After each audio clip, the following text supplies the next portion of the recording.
Hello friends, आपका learn dip में स्वागत है। आज हम लोग इकोनॉमिक्स के अगले अध्याय गरीबी एवं बेरोजगार देखेंगे। इसमें आज हम लोग बेरोजगार से संबंधित उन सभी बिंदुओं पर चर्चा करेंगे जो एग्जाम की दृष्टि से महत्वपूर्ण है तथा नॉलेज की दृष्टि से भी वो महत्वपूर्ण है। तो आइए हम लोग आज गरीबी एवं बेरोजगार टॉपिक से बेरोजगार के बारे में पढ़ेंगे। देखा जाए बेरोजगार क्या है। बेरोजगार वह दशा है जब एक व्यक्ति को सक्रियता से रोजगार की खोज करता है परंतु वह रोजगार पाने में अक्षम रहता है, वही बेरोजगार कहलाता है। यानी दूसरे शब्दों में इसका कहने का जो तात्पर्य है कि बेरोजगार क्या है। बेरोजगार वह स्थिति है जब कोई व्यक्ति सक्रियता से रोजगार की खोज करता है और जब वह उसे प्राप्त नहीं होता तब वह बेरोजगार की श्रेणी में आता है। तो आइए उनके और रूपों को देखते हैं। तो बेरोजगार का तात्पर्य जो है, बेरोजगार को नीति आयोग के द्वारा इसे 3 आधार पर रखा गया है। यानी जो आधार स्तर लिया गया है बेरोजगार का, वह मुख्यतः 3 बातों पर ध्यान दिया गया। पहला है इच्छा यानी डिजायर, दूसरा है क्षमता यानी कैपेसिटी और तीसरा है योग्यता। यानी नीति आयोग के अनुसार कहना है कि जो रोजगार का अवसर है वह इच्छा, क्षमता एवं योग्यता रहने के बाद भी अगर किसी व्यक्ति को रोजगार नहीं मिलता है तो वह बेरोजगार कहलाता है। अगर इच्छा की बात की जाए तो यह इच्छा स्वयं पर निर्भर करता है और कैपेसिटी की बात की जाए तो यह प्राकृतिक रूप से होता है और अगर योग्यता की बात की जाए तो यह अर्जित किया जाता है। तो यही तीनों रहने के बाद क्या होता है, रोजगार का अवसर का अपॉर्चुनिटी मिलता है। कभी कभी क्या होता है कि अवसर होने के बावजूद भी व्यक्ति के पास ना तो इच्छा, ना ही क्षमता और ना ही योग्यता रहता है, जिसके कारण वह रोजगार प्राप्त नहीं करता है और वह बेरोजगार होता है। कभी कभी क्या होता है कि इच्छा होने के बावजूद भी उसके पास क्या होता है, क्षमता तथा योग्यता ना रहने के कारण वह बेरोजगार रहता है। अगला परिस्थिति यह भी बनता है, कभी कभी क्या होता है कि इच्छा एवं क्षमता रहने के बावजूद उसके पास योग्यता ना रहने के कारण उसे रोजगार नहीं मिलता है तो वह बेरोजगार कहलाता है। यानी यह जो 3 आधार बिंदु लिया गया है यही रोजगार के अवसर को प्रदान करता है। और प्रोफेसर पीगू के अनुसार कहना है कि एक व्यक्ति केवल तब तक बेरोजगार होता है जब उसके पास कोई काम नहीं होता जबकि काम करने का इच्छुक होता है। यानी प्रोफेसर पीगू का कहना है कि एक व्यक्ति जब तक बेरोजगार रहता है जब तक उसे काम नहीं मिलता है, लेकिन वह काम करने के लिए इच्छुक है तब वह बेरोजगार कहलाता है। यह प्रोफेसर पीगू के द्वारा कहा गया वक्तव्य है। उसके बाद बात की जाए कि हम इसे पढ़ने के निष्कर्ष के बाद हम दूसरे शब्दों में बेरोजगारी का अर्थ निकाल सकते हैं कि किसी व्यक्ति के पास इच्छा, शक्ति एवं योग्यता होने के बावजूद उसे रोजगार प्राप्त ना होना बेरोजगार कहलाता है। अगर भारत में बात की जाए बेरोजगारी की तो ग्रामीण और शहरी क्षेत्रों में यह बेरोजगारी व्याप्त है।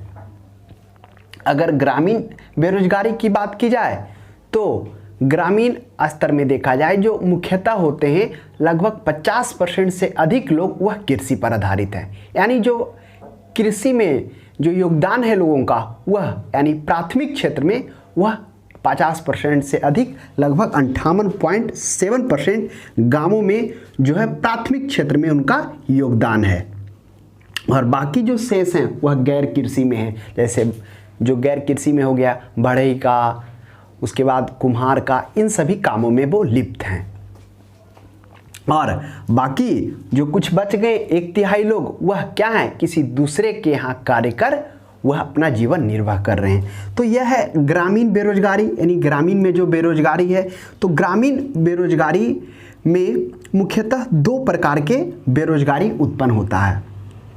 वो कौन कौन होते हैं? पहला एक अदृश्य और प्रच्छन्न बेरोजगारी। यह क्या है, इसमें कह रहा है कि यह वह बेरोजगारी है जब कार्यरत श्रमिकों की संख्या आवश्यकता से अधिक होती है। जो ग्रामीण बेरोजगारी के अंतर्गत एक प्रच्छन्न बेरोजगारी और दूसरा मौसमी बेरोजगारी आता है। प्रच्छन्न को जिसे हम लोग अदृश्य बेरोजगारी के नाम से भी जानते हैं, यह वह स्थिति है जब क्या होता है, कार्यरत श्रमिकों की संख्या आवश्यकता से अधिक होती है। यानी कि क्या होता है, वहाँ पर श्रमिकों की संख्या अत्यधिक होती है और अत्यधिक होने के बावजूद भी क्या होता, उसकी उत्पादकता पर कोई फर्क नहीं पड़ता। यानी अधिक होने के बावजूद अगर कुछ कर्मचारियों को निकाल दिया जाए तो कुछ श्रमिकों को निकालने के बावजूद भी उसकी उत्पादकता पर कोई फर्क नहीं पड़ता है, तो ही अदृश्य और प्रच्छन्न बेरोजगारी के रूप में जाना जाता है। आप कभी ऑब्जेक्टिव क्वेश्चंस बना रहे होंगे तो जरूर, चाहे आप किसी का भी एग्जाम दे, रेलवे हो, एसएससी या अन्य किसी भी ऑब्जेक्टिव टाइप्स एग्जाम दे रहे हो, तो आपको कहीं ना कहीं ये सब देखने को मिल जाता है। तो आज ऐसा समझेंगे कि आपको याद हो जाए। तो हम लोगों ने क्या देखा, प्रच्छन्न बेरोजगारी और अदृश्य बेरोजगारी में, जिसमें क्या रहेगा, कार्यरत श्रमिकों की संख्या आवश्यकता से अत्यधिक हो जाती है, अगर उसे निकाल दिया जाए तो उसकी उत्पादकता पे कोई फर्क नहीं पड़ता है, उसे ही अदृश्य और प्रच्छन्न बेरोजगारी के नाम से जानते हैं। और दूसरा जो है मौसमी बेरोजगारी, यह जो मौसमी बेरोजगारी यह ग्रामीण बेरोजगारी के अंतर्गत में आता है। तो मौसमी बेरोजगारी क्या है, यह है श्रमिकों को मौसम के अनुसार काम मिलना। यानी जो श्रमिक होते हैं उनके मौसम के अनुसार काम मिलना। जो ग्रामीण स्तर की बात की जाए तो ग्रामीण में जो लोग होते हैं वह कृषि कार्यरत होते हैं। यानी कहने का मतलब वह साल में एक बार कृषि करते हैं और लगभग 3 से 4 महीना उनको खाली रहना पड़ता है। यानी मौसम के अनुसार क्या होता है, वहाँ काम मिलता है, और जैसे ही मौसम चेंज होता है तब क्या होता, उनको रोजगार भी चेंज करना पड़ता है। तो इस परिवर्तन में उनको क्या करना पड़ता है, 5 से 4 महीना खाली रहना पड़ता है, यही मौसमी बेरोजगारी होता है। तो समझ गए होंगे, मौसमी बेरोजगारी में क्या होता है कि श्रमिकों के मौसम के अनुसार काम मिलना। जो भारत की जो ग्रामीण जनसंख्या है वह मुख्यतः कृषि पर आधारित है। जो कृषि कार्यरत जो किसान हैं वह एक फसल उपजाने के बाद, बोने के बाद वह मुख्यतः 3 से 4 महीना उनको बेरोजगार यानी खाली रहना पड़ता है। यही मौसम के परिवर्तन के साथ जो उत्पन्न होता है वही क्या कहलाता है, मौसमी बेरोजगारी। जब वो मौसम चेंज होता है तो फिर क्या करते हैं, उसके अनुसार वो बुआई करते हैं। तो इस तरह से हम लोगों ने ग्रामीण बेरोजगारी में 2 को अध्ययन किया, एक अदृश्य प्रच्छन्न बेरोजगारी और दूसरा मौसमी बेरोजगारी। और अगला आते हैं भारत में बेरोजगारी, हम लोगों ने 2 देखा, एक ग्रामीण स्तर पर और शहरी स्तर। अगर शहरी स्तर की बेरोजगारी की बात की जाए तो शहरी स्तर में जितने भी बेरोजगार हैं उनके लिए बेरोजगारी दफ्तरों का कार्यालय का व्यवस्था किया गया है, जिसमें वह जाकर अपना नामांकन नाम दर्ज करवा सकते हैं। तो इसलिए शहरी बेरोजगारी को एक तरह से खुली बेरोजगारी के रूप में भी देखा जाता है, क्योंकि वो क्या करते हैं, उनके लिए एक व्यवस्था की गई है रोजगार दफ्तरों की, जहां पंजीकृत, अगर इसकी बात की जाए पंजीकृत लोगों की बात की जाए तो वह 1961 में देखा जाए तो वह 32 लाख लोगों ने बेरोजगारी दफ्तरों में अपना पंजीकृत करवाया, और ठीक 2016 में इसके 8 गुना देखने को मिला, और 2018 में यह संख्या बढ़कर 310 लाख हो गया। तो आप देखिए कितना तेजी से बेरोजगारी बढ़ता जा रहा है। यह इसका एक झलक, जो रजिस्टर्ड जिसके लिए बनाया गया है रोजगार दफ्तर कार्यालय, वहाँ पर इसकी एक झलक देखने को मिलती है। तो 1961 में 32 लाख और अभी 2018 की बात किया तो 310 लाख। अगर अभी करंट की अगर गणना की जाए तो आपको और ज़्यादा देखने को मिलेगा। तो आइए उन सभी बिंदुओं पर अध्ययन करते हैं कि क्या कारण है बेरोजगारी का, उन सभी बिंदुओं को देखेंगे। तो ग्रामीण बेरोजगारी में हम लोगों ने देखा, ग्रामीण बेरोजगारी यह भी 2 तरह से होते हैं, एक औद्योगिक बेरोजगारी और एक शिक्षित बेरोजगारी। तो ग्रामीण स्तर में जो औद्योगिक बेरोजगारी होता वह क्या होता, वैसे बेरोजगार लोग जो क्या हैं, वैसे व्यक्ति या वैसे लोग जो तकनीकी और गैर तकनीकी रूप से कार्य करने की क्षमता रखते हो। यानी वह व्यक्ति या वह लोग जो तकनीकी और गैर तकनीकी कार्य करने की क्षमता को रखते हो, वही क्या कहलाते हैं, यह औद्योगिक बेरोजगारी कहलाता है। यह औद्योगिक बेरोजगारी मुख्यतः शहरों में देखने को मिलता है। इसके कारण क्या हुआ है, लोग गांव से निकलकर शहरों की ओर आना स्टार्ट कर दिए, यानी उनका पलायन शहरों की ओर बढ़ा है।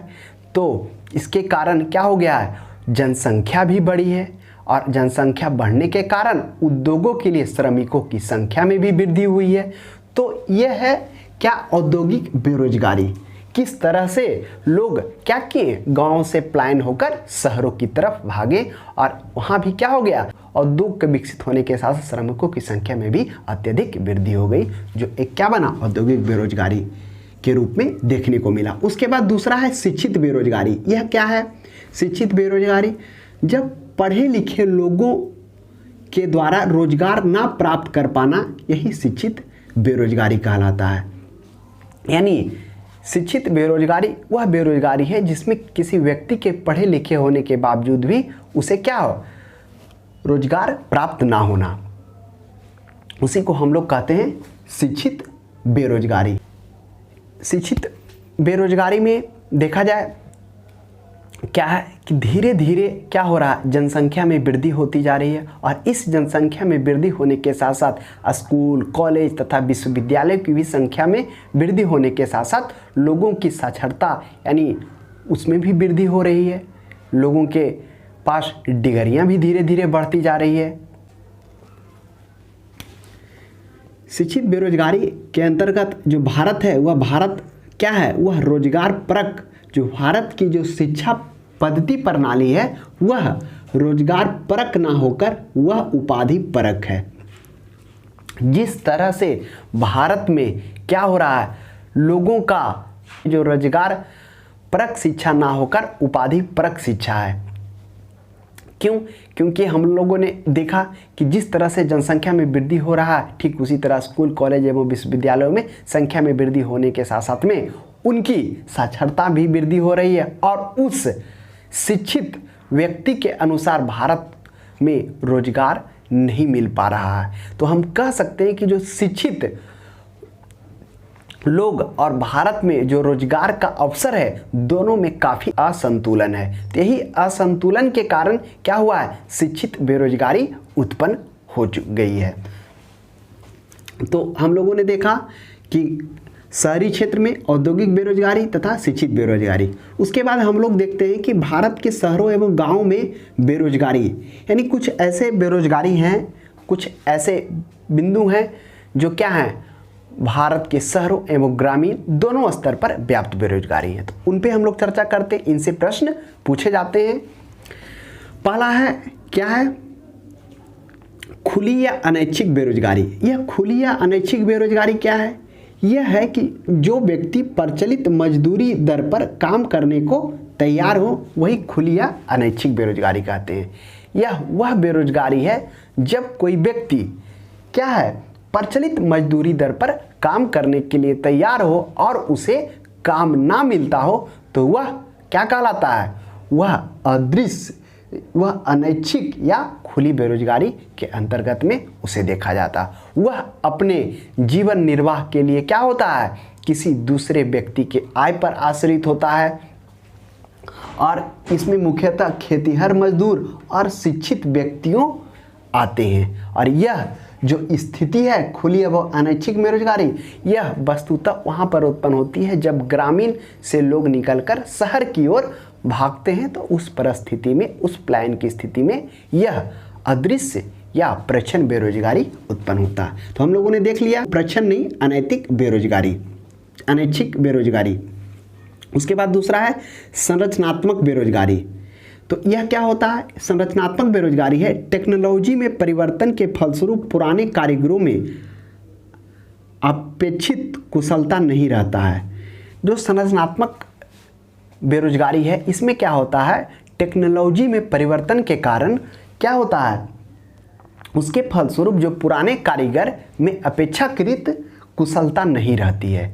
जब परिवर्तन होता है तो जो पुराने होते हैं वह नए का मुकाबला नहीं कर पाते हैं, उसमें वो पिछड़ जाते हैं, जिसके कारण वह एक भी बेरोजगारी को जन्म देता है, टेक्नोलॉजी में परिवर्तन। दूसरा है पैटर्न में परिवर्तन। अगर पैटर्न में परिवर्तन होता है तो कुछ उद्योग बंद हो जाते हैं। पैटर्न में परिवर्तन के कारण कुछ उद्योग बंद हो जाते हैं, जिसके कारण श्रमिकों को वहाँ से हटा दिया जाता है, निकाल दिया जाता है। तो ये हम लोग देखें संरचनात्मक बेरोजगारी के अंतर्गत में टेक्नोलॉजी में परिवर्तन के कारण तथा पैटर्न में परिवर्तन के कारण जो कुछ श्रमिकों को वहाँ पर आय का साधन ना मिल पाता, उसे निकाल दिया जाता, वही क्या कहलाता है? संरचनात्मक बेरोजगारी के अंतर्गत में आता है। उसके बाद है अल्प रोजगार। यह अल्प रोजगार क्या है? श्रमिकों को जितने समय काम करना चाहिए उससे कम समय का काम मिलना, यह अल्प रोजगार कहलाता है।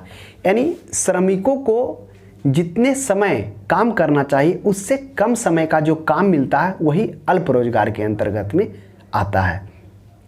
जैसे NSSO के द्वारा यह अनुमान लगाया गया है कि अगर प्रति व्यक्ति को प्रति सप्ताह अगर 28 घंटा से कम काम मिलता हो तो अल्प बेरोजगार के अंतर्गत में आएगा। तो यह वही है अल्प बेरोजगार, जो क्या हो, जितने समय उसे काम मिलना चाहिए उससे कम समय में उसे काम मिलता है, जो अल्प रोजगार के अंतर्गत में आता है। उसके बाद है घर्षणात्मक बेरोजगार। ये घर्षणात्मक बेरोजगार क्या है? यह है कि एक रोजगार को छोड़कर दूसरे रोजगार में जाने पर, यानी घर्षणात्मक बेरोजगार में होता है कि जब कोई व्यक्ति एक रोजगार को छोड़कर दूसरे रोजगार में जाता है तब उस परिवर्तन के कारण या उस बीच के अवधि में जो वह क्या होता, उसको काम नहीं मिलता, बेरोजगार रहता, वही क्या कहलाता है? घर्षणात्मक बेरोजगारी होता है। इसमें कोई व्यक्ति मुख्यतः एक काम या एक व्यवसाय को छोड़कर जब दूसरे व्यवसाय को करने के लिए स्टार्ट करता है तो उस परिवर्तन के कारण जब वह कुछ समय के लिए जो बेरोजगार रहता है वह क्या कहलाता है? घर्षणात्मक बेरोजगारी कहलाता है। तो ध्यान में रखेंगे घर्षणात्मक बेरोजगारी। उसके बाद क्या है? चक्रीय बेरोजगारी। चक्रीय बेरोजगारी क्या है? अर्थव्यवस्था में आर्थिक विकास की दर में चक्रीय उतार चढ़ाव के कारण, यानी जो अर्थव्यवस्था में है वह आर्थिक विकास में क्या है? चक्रीय उतार चढ़ाव के कारण जो परिवर्तन होता है वही चक्रीय बेरोजगारी कहता है। तो आर्थिक अर्थव्यवस्था में चक्रीय उतार चढ़ाव के कारण उत्पन्न जो बेरोजगारी है वही क्या कहलाता है? वही चक्रीय बेरोजगारी। आर्थिक, जैसे कहने का मतलब क्या हो गया, अगर मान लेते हैं कि क्या होता, आर्थिक समृद्धि होता है, आर्थिक वृद्धि होता है, तब उसमें उत्पादनों की संख्या बढ़ती है, यानी उत्पादकता बढ़ता है, तब क्या होता है? नए श्रमिकों का यानी नए काम का भी सृजन होता है। उत्पादकता बढ़ने से क्या होता है? श्रमिकों की मांग होती है।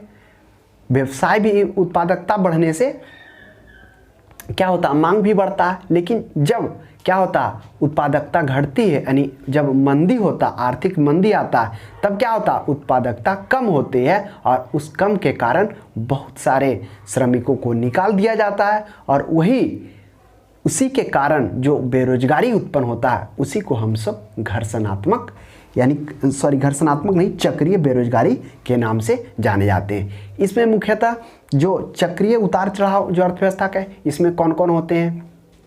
इसमें आर्थिक तेजी जो डायरेक्ट बूम कर जाता, आर्थिक मंदी, आर्थिक सुस्ती, आर्थिक पुनरुत्थान, इन चारों चक्रों के कारण जो उत्पन्न परिस्थिति के कारण जो बेरोजगारी उत्पन्न होता है उसी को हम लोग चक्रीय बेरोजगारी में। तो इस तरह से हम लोगों ने यहाँ पर 5 से 6 को देखा।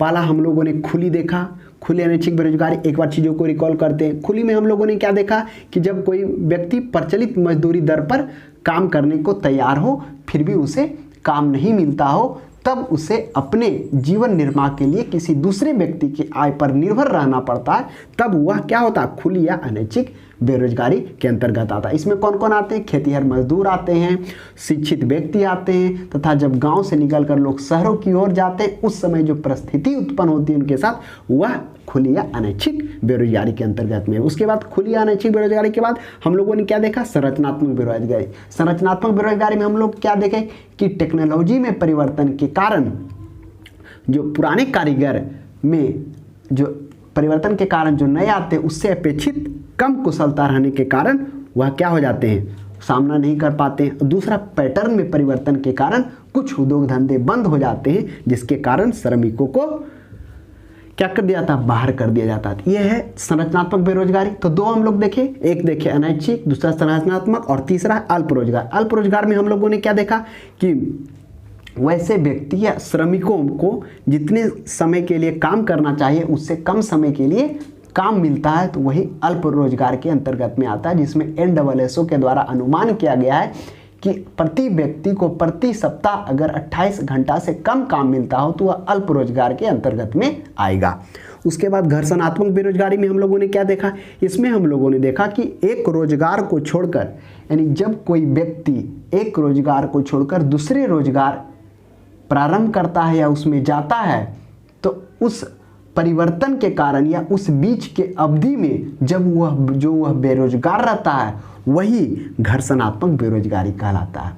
या दूसरे शब्दों में क्या कर सकते हैं, जब कोई व्यक्ति एक व्यवसाय या एक काम को छोड़कर दूसरे काम या व्यवसाय को प्रारंभ करता है तब इस परिवर्तन के कारण उत्पन्न बेरोजगारी, जो वह कुछ समय के लिए बेरोजगार रहता है वही घर्षणात्मक बेरोजगारी कहलाता है।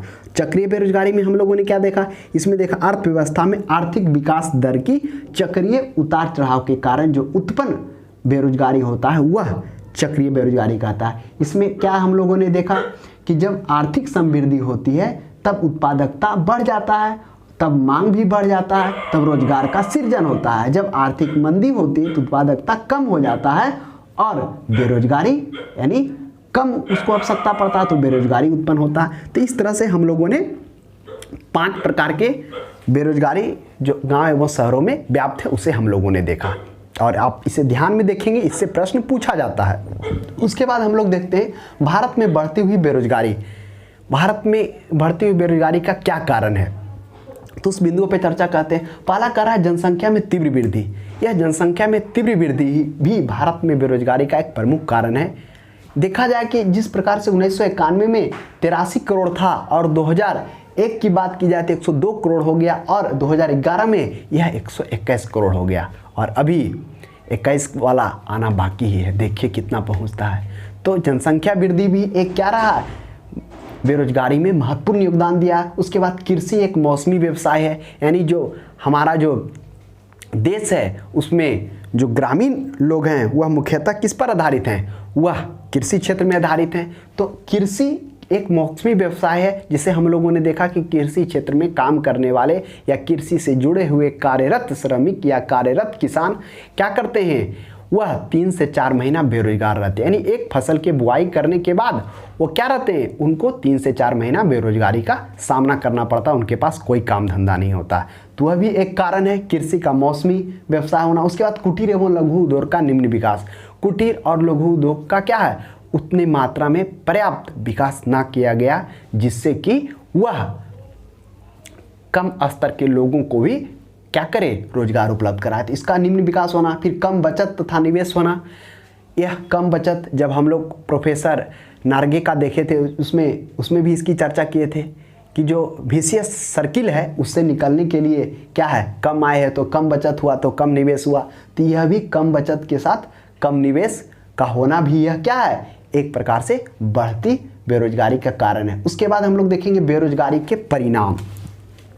क्या क्या परिणाम हैं, कुछ आर्थिक परिणाम और कुछ सामाजिक परिणाम। आर्थिक परिणामों में कौन कौन है, जैसे मानव शक्ति का समुचित प्रयोग नहीं।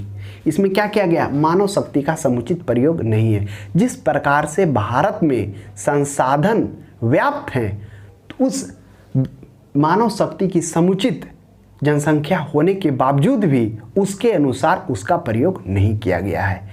तो हम कह सकते हैं मानव शक्ति का समुचित प्रयोग भी नहीं किया गया। उत्पादन में हानि, कहने का मतलब जो बेरोजगार लोग हैं वह क्या कर रहे हैं, वह तो उत्पादक बने हुए हैं, उसका उपभोग कर रहे हैं, लेकिन उनके उत्पादन में, उस चीज़ के उत्पादन में उनका योगदान नहीं होने के कारण कह सकते हैं उत्पादन की हानि।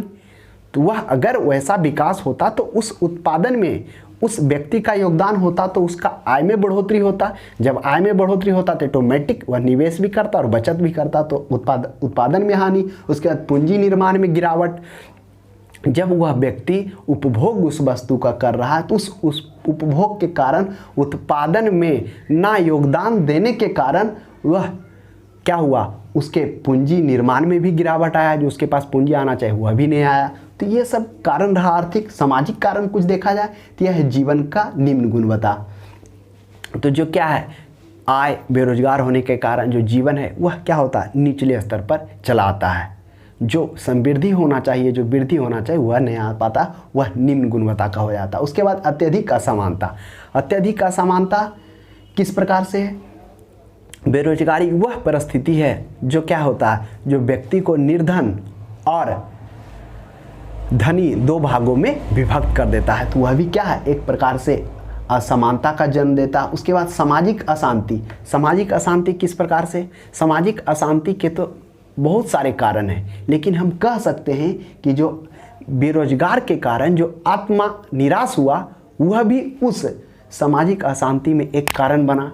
अगर आप बेरोजगार नहीं रहेंगे तो वह भी क्या हुआ, एक तरह से बेचैनी, जो आपके अंदर दिक्कत होगा, जो आत्म निराश होगा, वह भी एक उसका कारण है। तो सामाजिक अशांति के रूप में भी हम उसको कह सकते हैं, उसका कारण है। फिर वर्ग संघर्ष। वर्ग संघर्ष क्या है? हमने अभी कहा कि जो बेरोजगारी है वह परिस्थिति उत्पन्न कर दिया है जो एक वर्ग को धनी और दूसरे को निर्धनता में बांट दिया, और यही दोनों के बीच में जो डिफरेंस फासला आ रहा है वह क्या क्या, वर्ग संघर्ष को जन्म दे दिया है, यानी एक तरह से धनी और निर्धन में। तो ये है कुछ हम लोग देखा, सामाजिक कारण हम लोग देखें, उसके ऊपर हम लोग आर्थिक कारण देखें। अब हम लोग एक है लोकुन का नियम। देखिए कभी कभी प्रश्न पूछ देता है, लोकुन का नियम क्या था? यह जो नियम था खासकर विकास दर और बेरोजगारी दर के बीच संबंध को बताता था। लोकुन का नियम क्या है? यह विकास दर और बेरोजगारी दर के बीच को बताने वाला ही लोकुन का नियम कहलाता है। इसमें जो विकास का दर होता है और बेरोजगारी सोधे वह एक दूसरे से इन्वर्स होता है, बिल्कुल विपरीत होता है, तो ही लोकुन का नियम कहलाता। उसके बाद भारत में बेरोजगारी दूर करने की योजना।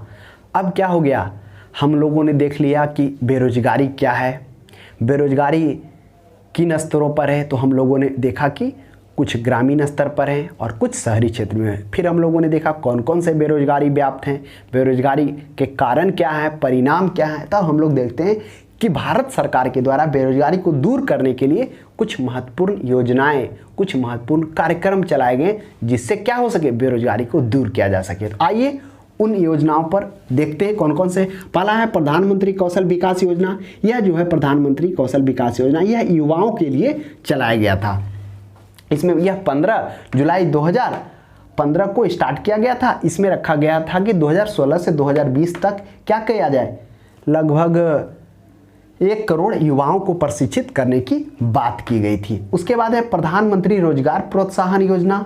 यह प्रधानमंत्री रोजगार प्रोत्साहन योजना क्या था? यह वैसे लोगों के लिए था कि जिनका 15,000 से कम आय है, उन लोगों के लिए था कि उनके ईपीएफ अकाउंट में, कर्मचारी भविष्य निधि अकाउंट में क्या किया था, 8.33% वह क्या किया था, अंशदान दिया जाता था सरकार के द्वारा। तो इस तरह से। उसके बाद है पंडित दीनदयाल उपाध्याय। तो पंडित दीनदयाल उपाध्याय यह क्या है, यह योजना 16 अक्टूबर 2017 को भारत सरकार द्वारा स्टार्ट किया गया, और इसमें क्या किया गया, एक यूनिवर्सल अकाउंट खोलने की बात की गई पंडित दीनदयाल में।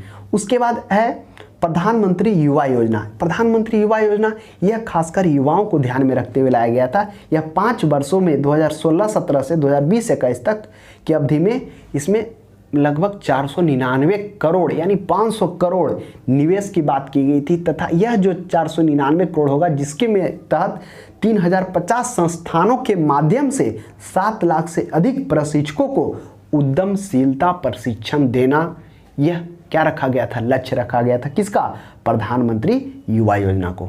तो हम लोगों ने कुछ योजनाएं देखें, एक बार फिर से रिकॉल करते हैं। पहला प्रधानमंत्री कौशल विकास योजना, यह युवाओं के लिए लाया गया था, जब 15 जुलाई 2015 को लाया गया था। इसमें 16 से 20 तक 1 करोड़ युवाओं को प्रशिक्षित करने की बात की गई थी। दूसरा प्रधानमंत्री रोजगार योजना, जिसमें रोजगार देने के लिए लाया गया था। इसमें मुख्यतः उन लोगों को रखा गया था जिनका जो इनकम है 15,000 से कम है, वह उसके अकाउंट में, ईपीएफ अकाउंट में क्या किया था 8.33% सरकार के द्वारा अंशदान सहयोग करने की बात की गई थी। फिर पंडित दीनदयाल उपाध्याय, यह 16 अक्टूबर 2017 को भारत सरकार द्वारा लाया गया, जिसमें यूनिवर्सल अकाउंट की बात की गई। उसके बाद प्रधानमंत्री युवा योजना जो 5 वर्षों के लाया गया, इसमें 499 करोड़ निवेश किया गया, जिसमें 3050 संस्थानें के माध्यम से 7 लाख लोगों को उद्यमशीलता प्रशिक्षण देने की बात की गई थी। तो इस तरह से आज हम लोगों ने बेरोजगारी से संबंधित उन सभी बिंदुओं पर चर्चा किया जिससे प्रश्न पूछे जाते हैं। क्या क्या किए हम लोगों ने, पहले देखा बेरोजगारी क्या होता है, तो बेरोजगारी वह स्थिति है, वह परिस्थिति है जब कोई व्यक्ति इच्छा, क्षमता और योग्यता होने के बावजूद भी उसे काम ना मिलना वह बेरोजगार कहलाता है। उसमें हम लोगों ने देखा यह जो बेरोजगारी है मुख्यतः शहरी और ग्रामीण दोनों क्षेत्रों में है। तो जो शहरी क्षेत्र में है वह कौन कौन है, ग्रामीण क्षेत्रों में कौन कौन है, उसे हम लोगों ने देखा। तो शहरी ग्रामीण क्षेत्र में भी दो था, कौन कौन था दो, एक हम लोगों ने प्रच्छन्न बेरोजगारी देखा और दूसरा मौसमी बेरोजगारी। और शहरी स्तर पर हम लोगों ने देखा एक औद्योगिक बेरोजगारी देखा और दूसरा शिक्षित बेरोजगारी देखा। उसके बाद कुछ और भी ऐसे बेरोजगारियां देखे जो ग्रामीण और शहर स्तर पर व्याप्त हैं, जिसमें से कुछ क्या देखे हम लोग, खुली या अदृश्य बेरोजगारी, खुली या अनैच्छिक बेरोजगारी। दूसरा हम लोगों ने देखा संरचनात्मक बेरोजगारी। तीसरा हम लोगों ने देखा अल्प रोजगार। चौथा हम लोगों ने देखा घर्षणात्मक बेरोजगारी। पांचवा हम लोगों ने देखा चक्रीय बेरोजगारी, जिसमें विस्तार से अध्ययन किए। उसके बाद बेरोजगारी के कारण को हम लोगों ने देखा, बढ़ती जनसंख्या, कृषि, एक मौसमी व्यवसाय, उसके बाद कुटीर एवं लघु उद्योग का निम्न विस्तार। उसके बाद हम लोगों ने देखा कि जो है बेरोजगारी के क्या सामाजिक परिणाम हुए, क्या आर्थिक परिणाम हुए। तो आर्थिक परिणाम को हम लोगों ने देखा, क्या देखा, जिसमें जैसे मानव शक्ति का समुचित उपयोग नहीं हो पाना, उत्पादन का हानि होना, पूंजी का निर्माण का गिरावट होना। फिर सामाजिक में हम लोगों ने देखा जीवन स्तर की निम्न गुणवत्ता, अत्यधिक असमानता, सामाजिक अशांति, वर्ग संघर्ष। उसके बाद हम लोगों ने देखा लोकून का नियम। उसके बाद भारत सरकार के द्वारा जो विभिन्न योजनाओं के माध्यम से क्या किया गया, बेरोजगारी को दूर करने के लिए जो कदम उठाए गए, जो योजना लाएंगे, उसे हम लोगों ने देखा। तो आशा करते हैं आपको समझ में आया होगा, अच्छा लगा होगा। और जिन लोगों को एक बार में नहीं याद हुआ, कुछ डाउट रह गया, वह क्लास को 2 से 3 बार देख लें और इससे रिलेटेड जो भी वस्तुनिष्ठ प्रश्न है उसे जरूर बनाएं, ताकि इस चैप्टर पर आपका ज़्यादा से ज़्यादा कंट्रोल हो। तो आज के लिए इतना ही। अब हम लोग अगले अध्याय में मिलते हैं।